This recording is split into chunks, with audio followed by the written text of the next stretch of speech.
tak kira nek dudu kowe kok malinge. Malinge aku. Aku wis rabi karo Dewi Banowati. Wasmi. Masa asli ra ngapusi. Kowe rabi karo Kakang Mbok Ayu baba. Bajindul anu Baba Banowati. Heeh. Piye? Areng apa? Areng nyekel aku. Ora. Nek ora ngopo nang kene? Nek kowe niat tenan ya wis ora dadi masalah. Nek kowe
long ramyang ning kampung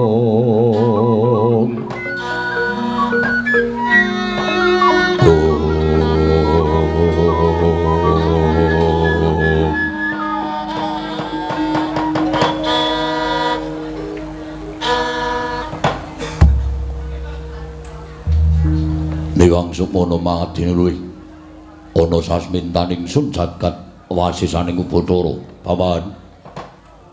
Paman Haryo Sengguni sawetawis lenggah madaning Datulaya mugi kasekecakno anggen jengandika lenggah Paman Plasa Jenar kawula non kira anak Prabu sampun boten kirang prayogi pisowanipun ing ngabdi kepatihan namung derenan sak sampunipun kepareng kula ngaturaken sembah sumengkeming pangabektinipun ingkang Bapa Kunjuk Sandhap Pada Paduka anak Prabu ing Ngastina kula tampi karya bombong raos sing manahipun ingkang putra ing Ngastina boten langkung kasekecakno anggen jengandika lenggah Paman Plasa Jenar sampun boten kirang prayogi pisowanipun ing ngabdi kepatihan ing Plasa Jenar nggih kawula non sumawana Bapa Wenebandurna katuran karaharjan rawuh jengandika Bapa ing Sukalima wonten ing Datulaya Praja Ngastina Bapa Penembahan Durna. Astaka swala sira bertapa suwaru gimbal sumorante hawela. Lha nuni geger. Tansah pinanganing kawidadan ring sambikala swanipun ing bapa ing Saka Lima durga mendhak kala sirna. Mboten manggal setunggal menapa namung parenga kula ngaturaken pudya pangastawanipun ingkang bapa kunjuk ngersa paduka anak Prabu Ngastina ngger, anak Prabu Duryudana. Kula tampi karya bombong raos sing manah. Mboten langkung kasekecapno anggen jengandika lenggah bapa Penembahan Durna. Kula nak-nan. Sampun mboten kirang prayogi pisawanipun ingkang bapa ing Saka Lima. Wonten ing Datulaya Negaring Ngastina dinten sak mangke menika, anak Prabu Duryudana. Apa dene sira Dimas Kartomarma? Tatanan Prawadyabala ing padha gantung siba. Jeneng ingsun diambabarake wigatining pasiwakan. Aja nganti ning padha saur manuk Dimas Kartomarma. Lho diweji. Sesembahan kula. Gusti kula ingkang sinuwun ing Ngastina, Kanjeng Koko Prabu Duryudana menapa sampun paduka dawuhaken badhe kula candhi nggo jimat. Sedaya mboten badhe wonten ingkang wantun merengkang saking pernatan saha dawuh sabda pangandika paduka Kanjeng Koko Prabu. Jimat sembahan kula Koko Prabu pengayoman kula ing Ngastina. Dimas Kartomarma iya prayogakna gendera ngadhep kawula nok sampun boten kirang prayogi pisawanipun ing ngarayipun Kartomarma. Nun mangke Koko Prabu. Dereng sawetawis dangu rawuh ngandika Kanjeng Koko Prabu Baladewa wonten negaring Ngastina ingkang rayi ngaturaken pasegan panakrami kunjuk sandhapada paduka Kanjeng Koko Prabu. Jimat sembahan kula Koko Prabu pengayoman kula Koko Prabu Baladewa.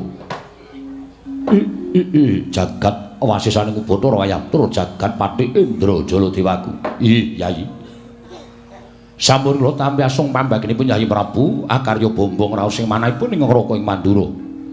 Saha-sahanipun ing Ngraka ing Mandura tebih saking negari Mandura tansah pinayungan ing kawidadan niring sambikala. Namung keparenga ingkang Ngraka ngaturaken salam taklimipun ingkang Ngraka ing Mandura mugi kunjuk ngersa paduka Yayi Prabu kadang kula ing Ngastina. Koko Prabu. Kula cancang pujahing weni dumawahing wijang urma keting perdaya. Saestu andadosaken cahya nur cahya daging rah kayuwanan. Mboten langkung kasekecapno anggen jengandika lenggah wonten ing madyaning Datulaya Negari Ngastina. Koko Prabu Baladewa. Yayi. Sampun boten kirang prayogi pisawanipun ingkang Ngraka ing Mandura. Wonten ing Brajeng Ngastina dinten sak mangke menika malah ing andadosaken gawok raos sing manahipun ingkang Ngraka ing Mandura. Nalika kula tampi nawala sareng kula surasa isining nawala jebul ngandhap piyambak wonten tanpa asta paduka Yayi Prabu Ngastina. Menggah isining nawala dinten sak mangke Yayi Prabu amiji dhateng sawanipun ing Ngraka ing Mandura. Kadhi kula gelak lampah kula daya-daya prapting negari Ngastina boten wonten ingkang gumana musik salebet manahipun ing Ngraka ing Mandura kejawi amunging nggalo nampi timbalanipun paduka Yayi Prabu Ngastina.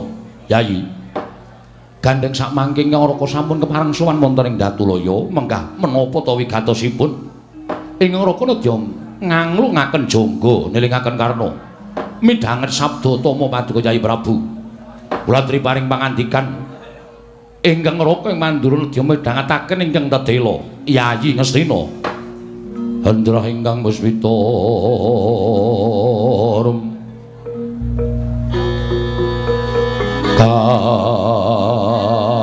kasilring samirana mrih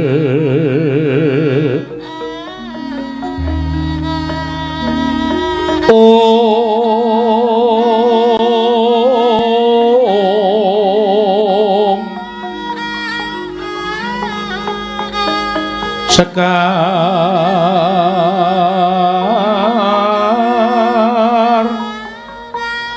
kadung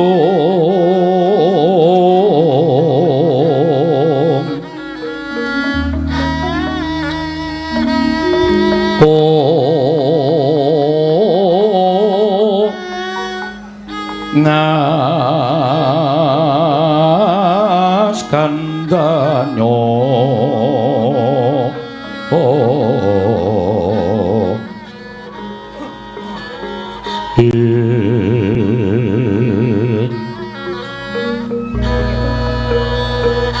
maweh raras renaning driya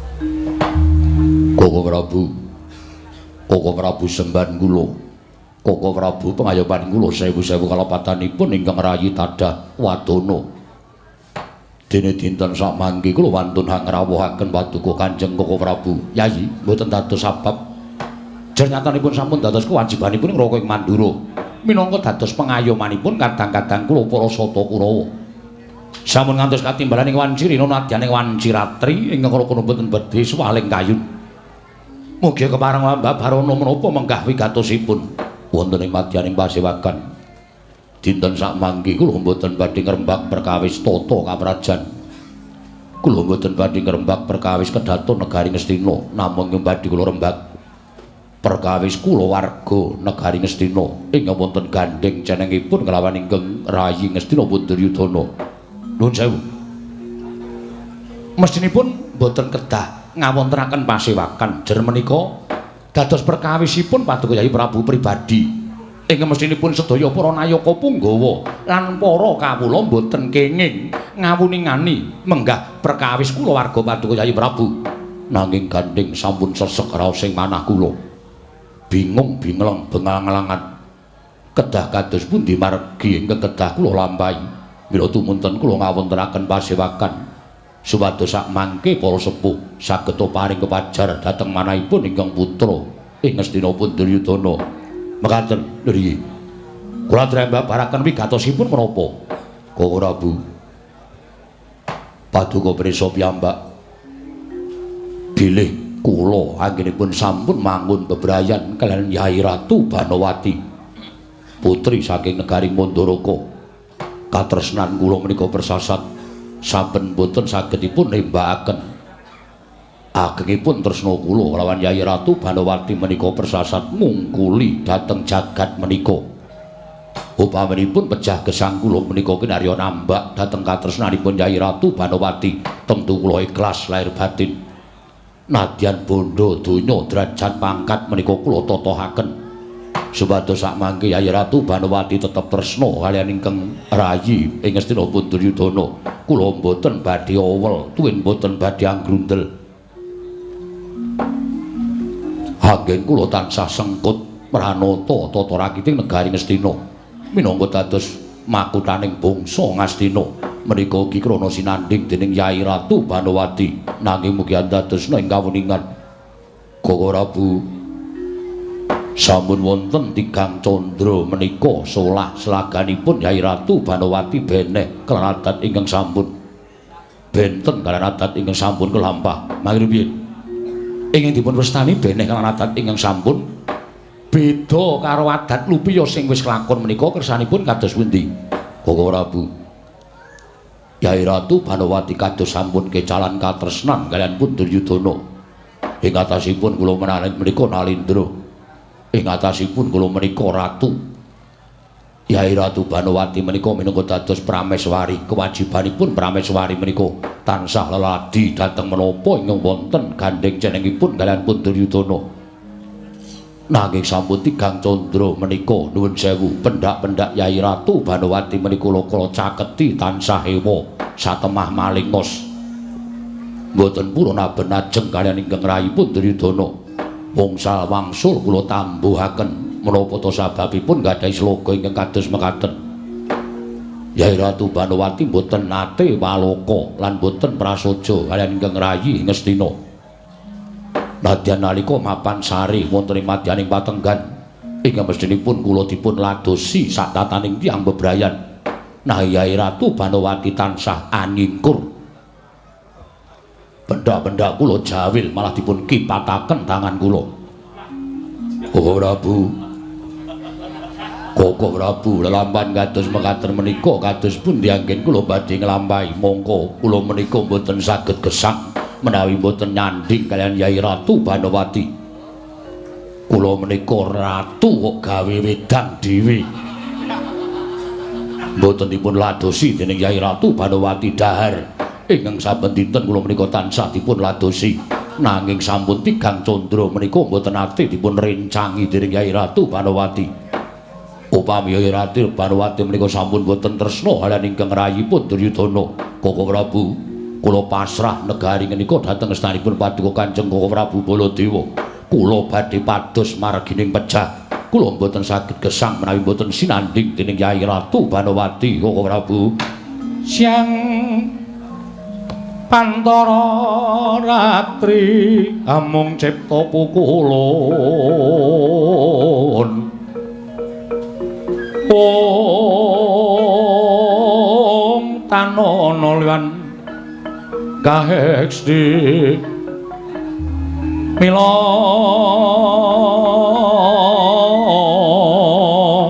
katur kang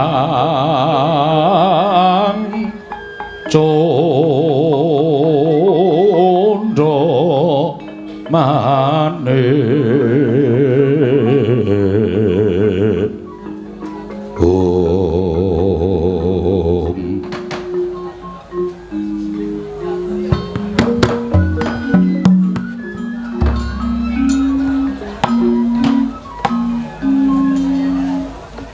Rasa satrageng ulun sumembah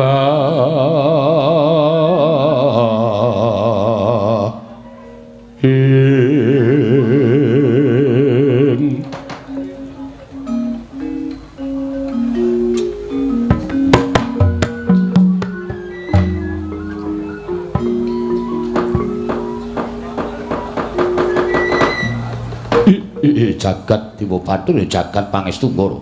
Nuwun sewu Yai. Namung perkawis ingkang kados mekaten menika mestinipun saking pamrayoginipun ing Raka ing Mandura. Ing Raka Katimbalana sowan wonten ing madyaning kedaton tumuli pepanggihan catur netra sabab nuwun pangapunten. Perkawis ingkang mekaten menika kula wau menawi kababar wonten ing madyaning pasewakan menika mangke hanjejering sastra wirang. Kanalindranipun Yayi Prabu Duryudana krana kami dhangetaken dening sangganing para kawula Nayaka lan Punggawa. Menika perkawis kula warga, perkawis pribadi. Mesinipun dipun rembag antawisipun Ngoraka ing Mandura sumawana Paduka Yayi Prabu ing Astina. Sedaya sampun kelampah. Kula namung kepengin nyuwun pangandikanipun Koko Prabu Baladewa keparenga paring obor pepadhang dhateng manah kula. Kedah menapa ingkang kula katindakaken menawi Yai Ratu Banowati nggadahi sloka ing kados mekaten. Nuwun pangapunten, Yai. Adat lumpia ingkang sampun kelampah tiyang bangun bebrayan menika mboten badhe nuwun sewu. Uwal saking pacoban. Ngibaratipun tiyang lumampah tigang langkah kemawon mboten badhe saged mangertosi kesandung lan botenipun. Langkung-langkung tiyang nambut saning ngakrami utawi sampun mapan wonten ing bebrayan ageng. Nuwun pamunten. Selaganipun garwa ingkang kados mekaten menika kula nuwun sewu menapa wonten pangandikanipun Yayi Prabu ingkang gawe kogel kagelan penggalipun Yayi Ratu Banowati babar pisan mboten. Kula dereng nate damel kagol kogelan manahipun Yayi Ratu Banowati menapa ing dipun suwun tartemtu kula aturaken sarta kula minangkani menawi dados panyuwunipun Yayi Ratu Banowati. Nuwun sewu. Menapa wonten panyuwunipun Yayi Ratu Banowati ingkang Yayi Prabu mboten saged ngaturaken utawi mboten saged maringaken satemah damel kagol kogelan penggalipun Yayi Ratu Banowati.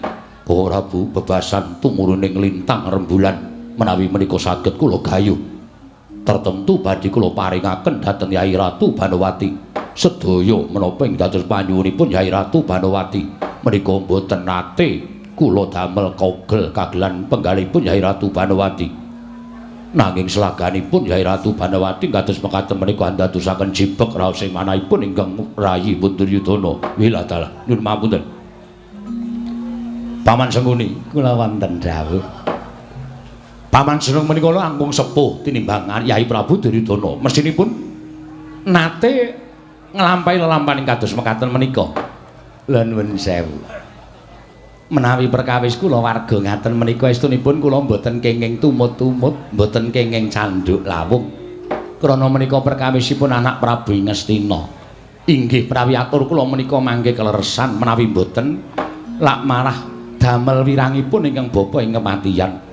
Kula nuwun pangapunten menawi saking panginten kula anggenipun Gusti kula Sang Prameswari Dewi Banowati nggadahi kagul kados mekaten menika tumrap kula namung bab ingkang limrah kados pundi. Limrahipun ngaten nggih. Nuwun sewu. Pawestri utawi garwa utawi Prameswari Negari Ngastina menika mboten benten kaliyan semaipun para nayaka, semaipun para punggawa. Nuwun sewu, kasaranipun wong wadon menika kadangkala sok gelo atine. Monggo nek wis gelo atine nggone ngrangkani karo atine wong wedok menika nuwun sewu, sanget angel nggih, angel. Mila perkawis mekaten menika tumrap kula dipun kendhelaken kemawon. Mangke dangu sangsaning dangu menawi ingkang garwa menika betah kaliyan panjenengan tertentu tumuli nyaketi dhateng lenggahipun anak Prabu Ngastina kula sing boten kuat. Menawi kula ngendhelaken Hai Ratu Banowati, kula menika sedina ora caturan, ora guneman kaliyan Hai Ratu Banowati kemawon. Kula menika gesangipun kadiradi gotang, mboten genep uripe Duryudana. Kula menika sedina mboten digandeng dening Yai Ratu Banowati niku rasane urip kaya muspra tanpa guna. Laras saking tresnanipun iki. Mila mekaten. Bila ingkang saking menika kula nyuwun sabdanipun para sepuh menapa kita kula tindakaken Bawaduna. Wonten dawuh, Ger. Bawaduna gadahi pemanggih menapa? Oh. Nuwun sewu.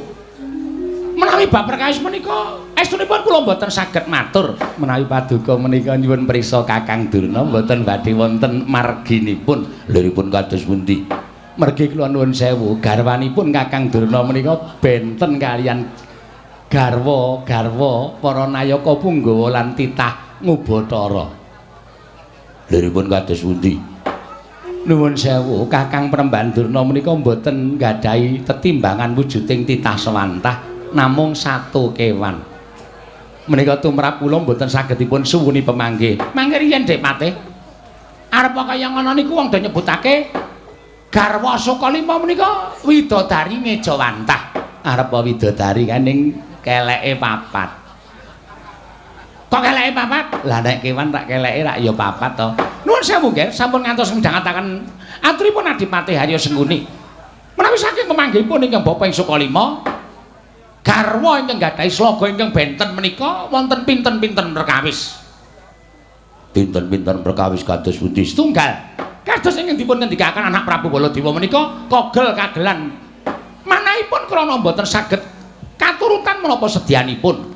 Menika ugi saged dados kogel kagelan penggalipun ingkang garwa inggih menika pun Dewi Banowati angka kalih. Menika menawi kekirangan babakan bondo donya menika nuwun sewu wong wedok menika sok mrengut terus. Menawi belanjane kurang menika tertentu wong wedok menika gampang nggone nuwun sewu nesu menika gampang. Ning nuwun sewu menika mboten badhe kelampah jer panjenengan menika nalindra. Mboten kekirangan bondo donya, mboten kekirangan menapa kemawon. Tartemtu menapa panyuwunipun ingkang garwa Banowati menika dipun udanani dening anak Prabu Ngastina. Lah ingkang angka 3 inggih menika kula nuwun sewu. Kogelan penggalipun ingkang garwa menika karana dereng saged pikantuk jatining pemarem. Liripun kados pundi? Kula aturi blakakaken. Menika ngaten nggih.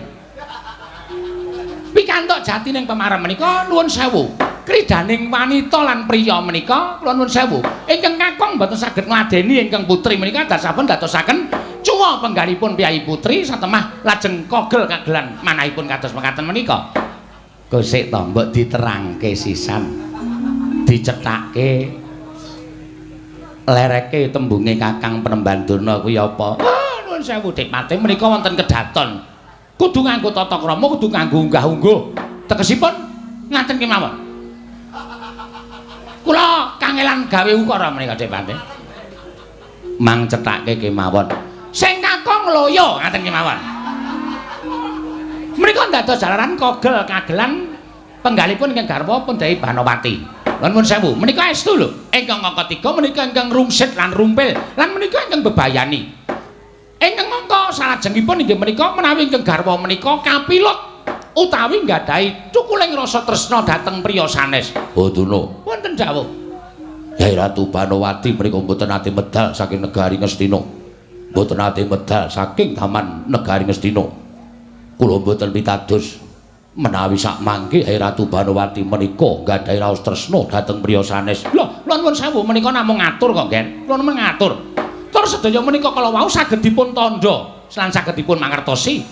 Caranipun mangertosi menawi Ratu Banowati menika nggadahi tresna kaliyan priya sanes menika tegesipun kados pundi? Setunggal mboten nate purun caket kaliyan kakungipun. Angka kalih anggenipun sare menika kula nuwun sewu.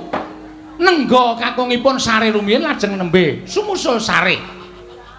Menika tanda-tanda wanita ingkang badhe utawi sampun nggadahi raos tresna dhateng priya sanes. Utawi wanita kala wau wantun nyebut asmanipun priya sanes menika sedinen langkung kaping 2 dosa kanthi pawadan werni-werni upaminipun. Ngunjuk atur sapa paduka Anak Prabu Duryudana bilih Nayaka menika kekirangan tumunten piyambakipun menika ngaturaken kedah ngangkat Nayaka enggal ingkang disebut sebat upaminipun naminipun Suta Naya lan sajenis-jenisipun. Menika ateges wanita menika kala wau sampun nggadahi raos tresna dhateng ingkang nami ingkang disebut sebat menika kala wau. Monggo anggenipun nyebat menika wongsal wangsul. Menika sampun gadahi tandha bilih ingkang garwa Dewi Banowati menika sampun gadahi raos tresna dhateng priya sanes. Boduna. Wonten dawuh.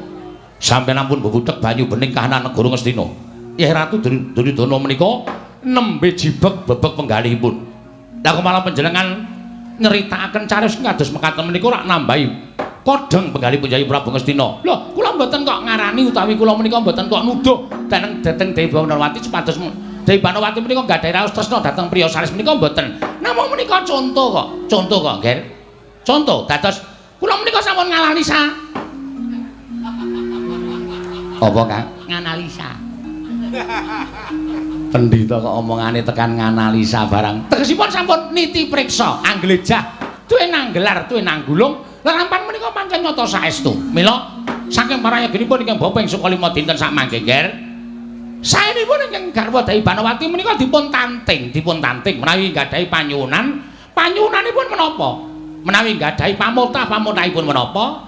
Nanging cobi dipun caketi menawi pendak-pendak dipun caketi ingkang garwa menika tumuli kesah utawi mboten purun dipun caketi dening Anak Prabu Ngastina. Malah sajake ewa anebeh saking pelenggan paduka Anak Prabu Ngastina. Oh, nuwun sewu, Ger. Kula mboten kok anggih mangsa gelak wanci. Tertentu wonten cukuling rasa tresna sanes wonten manahipun ingkang garwa Dewi Banowati dhateng priya sanes. Sak sanesipun Anak Prabu Ngastina, Ger. Kagat risang kapirangu benanggul kinempit kembit.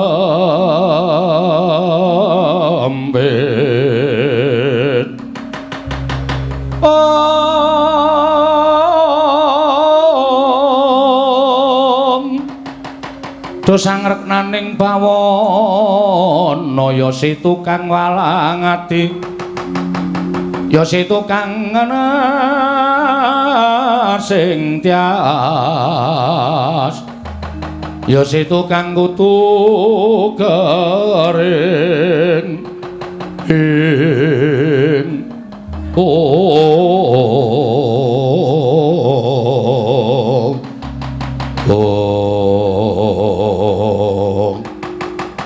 dereng ngantos paripurna Mbal Wacana nalika semanten dume midhanget aturipun Begawan Durna ingkang katur dening Nata Ngastina Prabu Duryudana ndadosaken lega penggaling Nata Ngastina Prabu Duryudana datan mobah datan musik nganti kaya tugu Sinokarta nglenggahi kanyur pinangka wardu kanyur ujarwa ganten wardu jarwa keca nginang durung abange durung manding dasaring pertala kasaru geger njaba pelajari ngemban taman ingkang mingga wonten datulaya karya jinak kang samya mulat.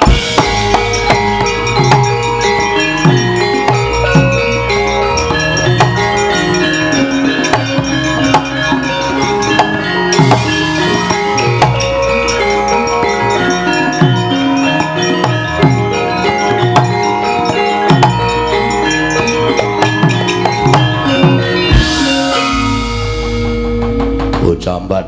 Nggih wonten timbalane ngadah apa sinuwun. Melayu-melayu tanpa tinimbalan. Meyak nayapa punggawa kang padha gantung sebana wigati apa? Ngaturaken ketiwasan. Sewu-sewu kalepatanipun ingkang abdi tadah wadana ngantos kula tilaring tata krami miwah unggah-ungguh. Namung badhe munjuk atur ngersa maduka Gusti kula ingkang sinuwun. Kowe arep matur apa marang panjenengan ingsun? Nyuwun pangapunten sinuwun. Kula menika abdinipun ingkang garwa Dewi Banowati ingkang tansah nderekaken wonten pundi Dewi Banowati lenggah. Namung sak mangke kagiat raos sing manahipun ingkang abdi nalika semanten kula nembe kemawon badhe mlebet wonten patengganipun Dewi Banowati ingkang garwa. Nanging kados menapa to kageting raos sing manah kula sinuwun. Kula nyumurupi glibetipun piyai kakung ingkang mapan wonten patengganipun Dewi Banowati. Kowe aja ngawu kawar ngawur. Kowe matur mung wadon matur aja kelakon dosa tak tugel gulumu. Estu kula wantun natahaken dhateng jiwa raga kula. Menapa ingkang kula sumerapi menika boten dura lan boten goroh. Sapa wong lanang kang mapan ana ing patenggan? Kula mboten saged matur. Namung piyambakipun nalika semanten kula ajeng mlebet patenggan tumuli gragapan biayaan manjing wonten ing ngisor longan. Ndelik krana wedi kaliyan kula mugi antatos ing kawuningan ingkang garwa Dewi Banowati nyingetaken satunggiling priya wonten ing patenggan sinuwun Jagat Dewa Bathara.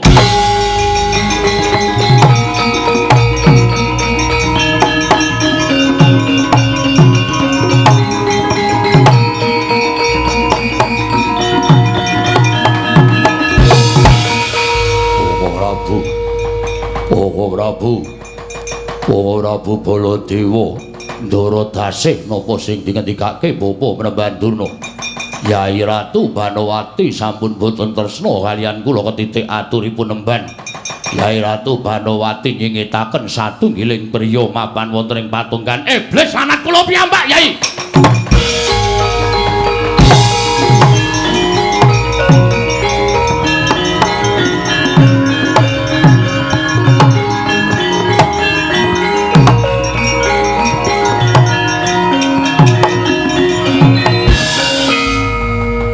Mangapunten nggih. Kula nderek bela lawan lampan ingkang sampun kelampah wonten ing Taman Negari Ngastina. Das pundi nggih, das pundi. Menapa ingkang kula aturaken nak cocok to nggih? Cocok mergi kula menika kula nuwun sewu ginakaken ngelmu titen, ngilmaken ngelmu kulina. Menapa ingkang kula aturaken menika jumbuh kaliyan lampan ingkang sampun kelampah wonten Taman Sari Negari Ngastina. Cukup. Sampeyan wong gerang-gerang ora ngerti atine Duryudana. Taman eneng menungso sing wani gebang bojone Duryudana. Sampeyan wong tuwa-tuwa do mbegogok teng mriki. Ndek gawe apa sampeyan?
Bye.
aja mundur. Bagong ngamuk, Bagong. Wah, Bagong ngamuk mundur. Mundur. Lho, kae piye to kae iki? Wah, aku tak dadi rombongan kono ya. Wah, ngedan. Kandhane do geger kok melu ngrombong kono. Wong bar ngajar wong kok njur ngrombong sing diajar. Piye? Gleleng ta aku? Ayo aja ming Kartomarma karo sing cilik-cilikan. Sapa sing gedhe dhewe jenenge? Dursasana. Nah, Dursasana kan tekan kene. Rak remuke raine. Aduh. Sumbarmu kok kaya ya tak tunggu. Aku nek kesuwen leren males lho ni. Kudu cek-cek lho. Aku nek leren kono wis wegah perang, oh tenan aku wis meng tengok-tengok ora udut. Nek dadan angel. Dijak meneh wis mau. Caedan. Sapa sing arep maju? Watak. Citraksi. Nggih, Man. Kene, rene. Kok Kurawa. Bubar sar-saran tetetan kok iso dikukup. Niku jejanjane enten apa? Nyekel maling Ngastina. Lho, maling. Heeh. Sing dimaling Mbak Yumu. Wedian. Sapa, Man? Gusti Ayu Banowati Prameswari Ngastina. Wah, jeleh urip. Jeleh nyawang gelaring jagat semih rembulan. Wawani nyolong kakak tua. Kakang Mbok. Kakang Mbok Ayu Banowati. Cekelen kowe iso nyekel gedhe ganjarane. Kukulatus banget. Ciare dewan.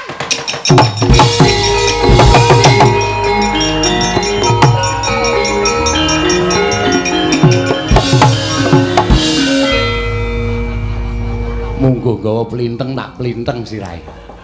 Makne cilik kok ditabrak sak penake dhewe. Ayo tak keploki saka kene, Cit.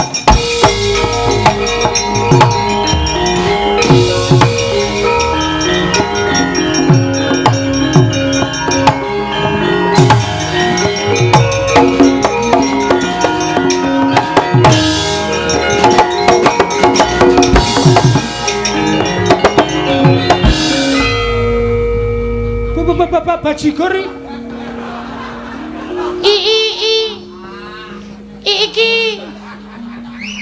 iki ra Bagong to? Pancen keparane to. Iki ra Citra Menggala. Citraksi. Ayo, kowe arep nyekel aku. Nek ngerti kowe malinge aku ora melu-melu. Soale aku nek karo kowe iki mbok modar nek wani. Ngopo kok cenanangan tekan kene? Tak kira nek dudu kowe kok malinge. Malinge aku. Aku wis rabi karo Dewi Banowati. Wah, semi. Mosok asli ra ngapusi. Kok kowe rabi karo Kakang Mbok Ayu Bajindul anu Banowati. Heeh. Piye? Arep ngapa? Arep nyekel aku? Ora. Nek ora ngopo nang kene? Nek kowe niat tenan ya wis ora dadi masalah. Nek kowe seneng tenan karo Kakang Mbok Ayu Banowati ya wis ora masalah. Sing penting padha bahagiane. Kakang Mbok Ayu Banowati ya bahagia, kowe ya bahagia. Tak dongake sakinah mawaddah warahmah. Muga-muga tekan kaken nini lara mata. Ninen. Ana, nek pancen kowe setuju karo aku, kowe aja nyekel karo aku. Pepenake aku tak bali wae, Bagong.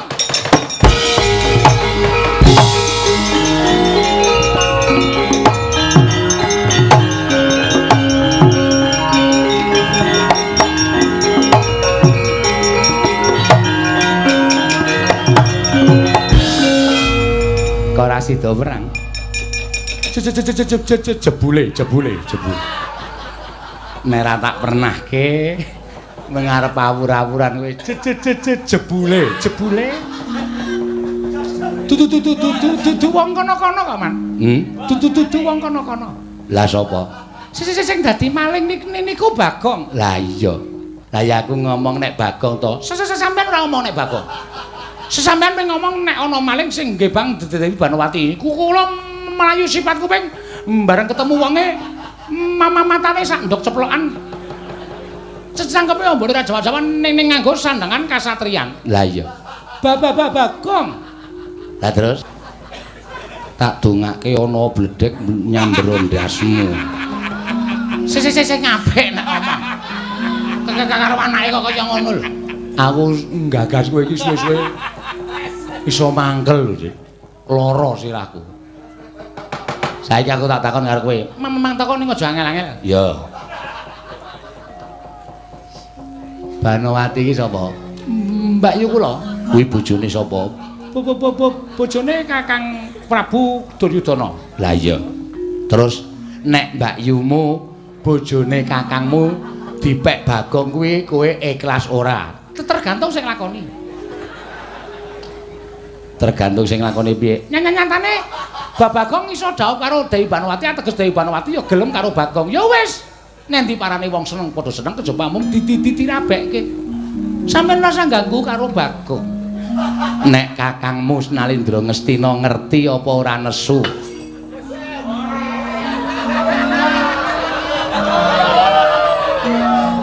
Sapa Cit? Tutur-tuturmu ganti nyampar gelas.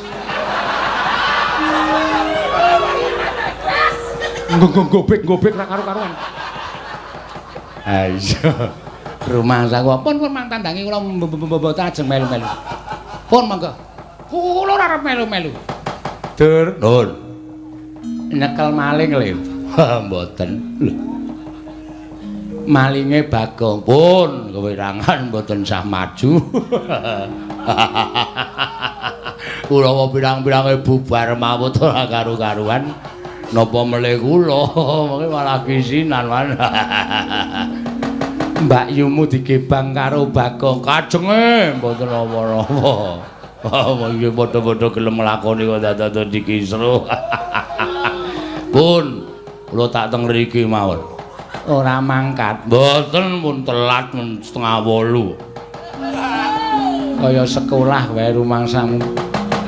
Kakang Premban Durna.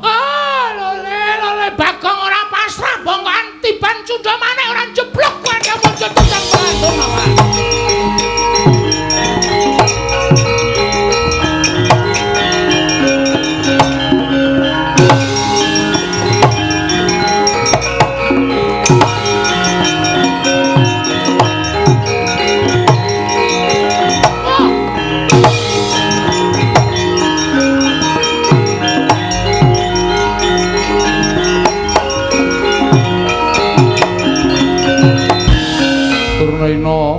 Panalingan majaring ratri linenggak cangganira kapisanan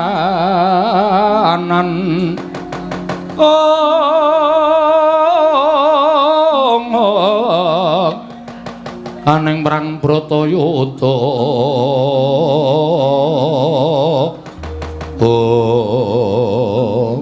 anjen manuk maning jajaran Sukirtaning bawana menungsa ora ngila karo kahananmu ki mung kowe kok Bagong. Kowe dielekke ora kena cetha pakartimu kuwi luput, pakartimu kuwi kleru. Lah kok dadi kowe nungsang puyang gudel bingung. Ora gagas karo kelakuanmu ingkang kaya mengkono mau memirang sarta jejereng sasra wirang. Kowe ora pasuryaning nata Ngastina ora bakal ilang selawase urip. Kowe wani ngebang kelawan putri Ngastina. Kowe ngapa nggawa drei? Lho, Drai jengkulmu mlocot kowe ora. Iki pusaka Kyai Cundha Manik. Sirmu arep nggo ngapa? Tak nggo mateni karo kowe. Nyo, aku wis wani tumindak kaya ngene iki wis wani mati Penemban. Aku wis wani mati. Tur saiki aku tak takon karo sampean. Sampean nggawa Cundha Manik iki apa mesti iso mateni Bagong? Ha. Mesti iso. Urung karuan. Bagong ki wit urip wis tak pasrahke karo sing gawe urip. Merga kula ngerti urip ki tanpa pawitan wong dagang tuna andum bathi Yen bathi-bathine sapa sing didum, yen tuna sing dibakul apa. Wong urip iki ora njaluk, ora utang, ora ngemis, ming saderma diparingi karo sing gawe urip, ya urip ngono tok wae. Kala mangsa dijaluk karo sing gawe urip, pasrah, digedhongono, dikuncenono. Wong urip arep menyang endi parane. Tur upama Bagong iki kalah karo Cundamanik, dipateni nganggo Cundamanik, ora masalah. Ora masalah. Wong urip ki mung kari antri modare kok dadak digawe angel. Mung kari antri sampeyan nomor pira, kula nomor pira, dhisik kowe apa dhisik aku, mung ngono tok wae. Ora usah dadak aneh-aneh. Tur saiki kula tak takon, apa mesti Cundamanik kuwi pusaka ampuh terus iso nggo mateni karo wong? Apa mesti? Urung karuan no. Lho. Sorry nek aku ora basa karo kowe. Nang kene iki ning peperangan ora ana wong tuwa, ora ana wong enom, manane mung wani karo wani.